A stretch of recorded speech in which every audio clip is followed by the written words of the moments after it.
Hello my dear friends and welcome back to another Bad Batch breakdown. So we just got episode 11 Devil's Deal and I can't wait to just dive straight into the breakdown. I'll start by saying that visually this episode was beautiful and overall just stunning. It was one hell of a ride that we all just went on and I absolutely loved every moment of it. As always my dear Mandalorians, I will save the rest of my thoughts until after the breakdown. We'll do the breakdown and then I'll give you my full review. So without much further ado and without any more jibber jabber, let's dive straight into it.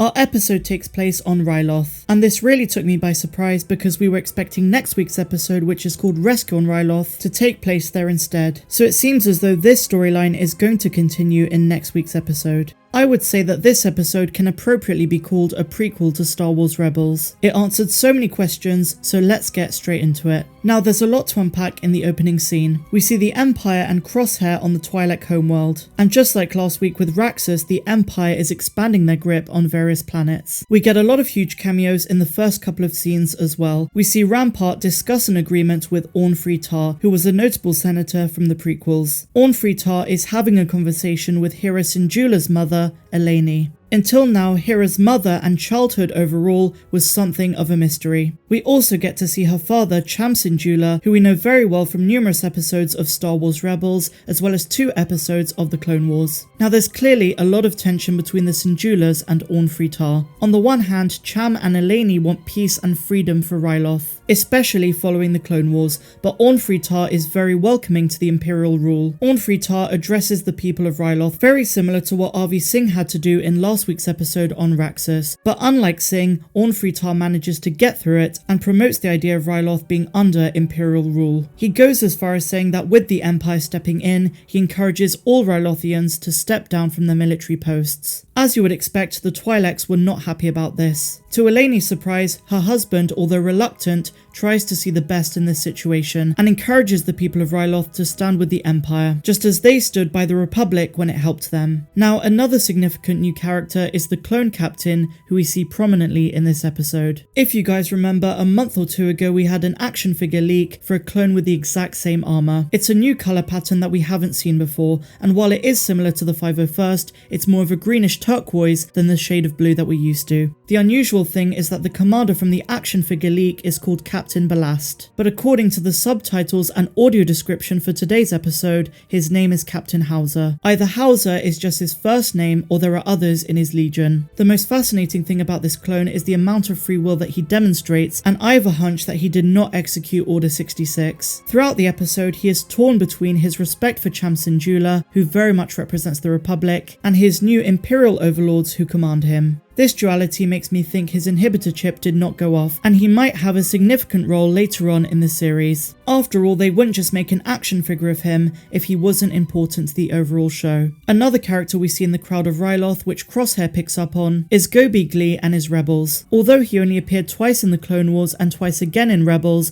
he's arguably one of the most important Twi'leks in all of the Star Wars universe. During the Clone Wars, he was part of the Twi'lek resistance that opposed the separatist occupation of Ryloth. He would eventually become a leader within the Free Ryloth movement, which was a resistance movement against the Empire. Today's episode planted the seeds of how that movement started and why Ryloth has such an anti-imperial sentiment. Another vital historical moment that this episode sets up is the Ryloth insurgency. This took place in 19 BBY, which is the same year that we're now in during the Bad Batch. So in case you're not familiar, the Ryloth insurgency was an uprising that is directly connected to why the Free Ryloth movement occurred in the first place. Going back to the story though, a persistent theme throughout the episode is Rampart's curiosity and interest in Eleni's daughter, Hera. In the next scene, we get the big reveal that all of us Star Wars Rebels fans were dying to see. A young Hera Syndulla is curiously watching the refinery nearby, and alongside her, we have everyone's favourite C1 astromech droid, Chopper.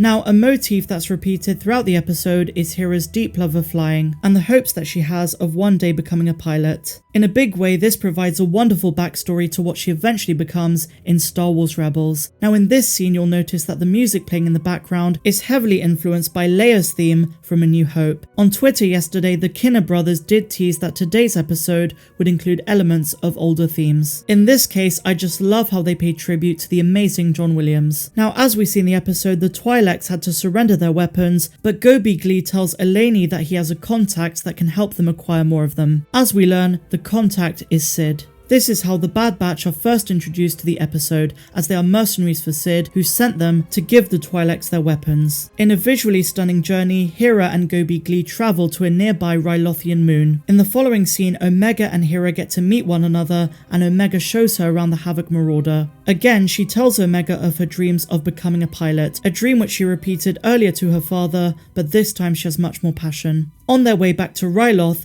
Crosshair shoots their ship down as the Empire finds out about their acquisition of weaponry. Hera Syndulla's parents find out, as along with Gobi, she is arrested and guilty of treason, even without trial. Now, the final act of the episode is very reminiscent of The Mandalorian. Not only do we get the gorgeous visual scenery of the desert, but we even get to see blurgs, the same ones we also saw in Rebels. Even the turbo tanks, which are the same model as those in Rogue One, are similar to the Prisoner Juggernaut vehicles that we saw in Chapter 15 of Mando. Another awesome element is the speeders that the clone troopers are using. At the end of the episode, when Hera is rescued, we have another big callback to A New Hope. Chopper glides in on an X-34 landspeeder, the same model that Luke Skywalker used in Episode 4. When Cham Syndulla confronts Ord Free Taa, he points his blaster at the senator. Cham doesn't go through with killing him, but standing nearby we see Crosshair, who gets a nod signal from Rampart. Crosshair shoots the senator himself. Now this retcons a major part of Lords of the Sith, the canon novel by Paul S. Kemp. According to that book, Ord Free Taa is still alive 5 years after the events of the Bad Batch, and has run-ins with Darth Vader himself. But as we know from other episodes of the show so far,